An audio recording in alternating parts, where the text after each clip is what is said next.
Hello, Stream Scientists. My name is Shelby and I'm the Environmental Stewardship Associate. At this station, we are going to be identifying some plants and determine how healthy this riparian zone is along the Nooksack River.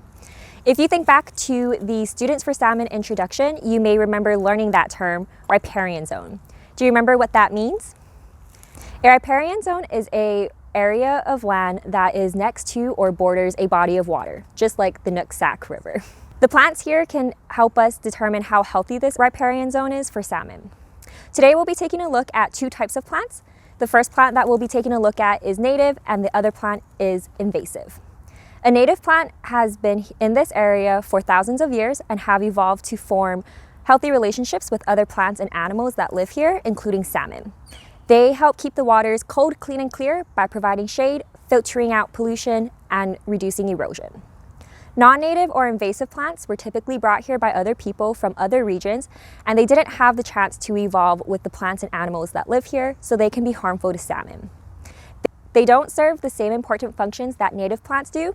They can grow quickly and overtake an ecosystem, preventing native plants from keeping the waters cold, clean, and clear. Overall, having an abundance of native plants is important for having a healthy riparian zone. Let's take a walk along this riparian zone and identify some of the plants. This plant here is a native Pacific ninebark. You can identify Pacific ninebark by looking at their layers of bark. They also have dome-shaped clusters of tiny white flowers and bunches of red to brown dried seed pods. Pacific ninebark grows well in moist soils and beavers don't like to eat them. Native people make children's bows and knitting needles out of ninebark branches. The plant is also sometimes used to heal sores. Let's go identify some more plants. This plant here is a native plant called the red alder. You can identify a red alder by looking at their serrated leaves and also by looking at their catkins hanging from the twiggy branches. Red alders are fast-growing species, often the first tree species to move into an area after a disturbance, such as a forest fire or timber harvest. Native people use the red alder to make feast bows, masks, rattles, and red or orange dyes. Let's take a walk to our next plant. The next plant that we have here is a native red osier dogwood.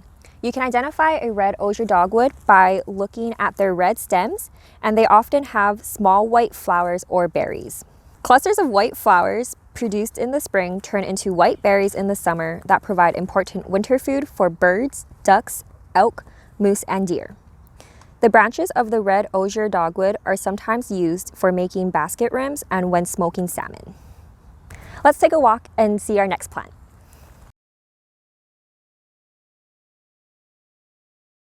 This invasive plant here is the Himalayan blackberry. You can identify Himalayan blackberry by looking at the sharp thorns on its stems, and their stems are typically purple and green and they have white flowers. This vine grows naturally in Armenia and was brought to North America over 100 years ago. The dark purple berries are edible and sweet and are used in baking and to make jams.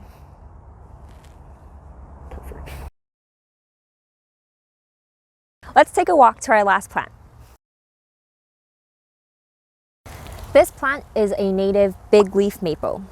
You can identify a big leaf maple by looking for helicopter fruits forming near the leaves or fallen on the ground, and flowers that hang down in a bunch.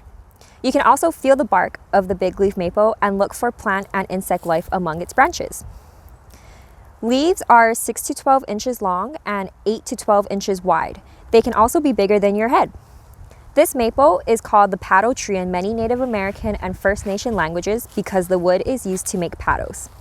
Now that we've taken a walk along the riparian zone of the Nooksack River, let's recap. We found 4 native plants and 1 invasive plant. Based on these results, do you think that the riparian zone of the Nooksack River is excellent, fair, or poor habitat for salmon? Overall, I think that the riparian zone is excellent for salmon because we found a majority of native plants which will help keep the waters cold, clean, and clear.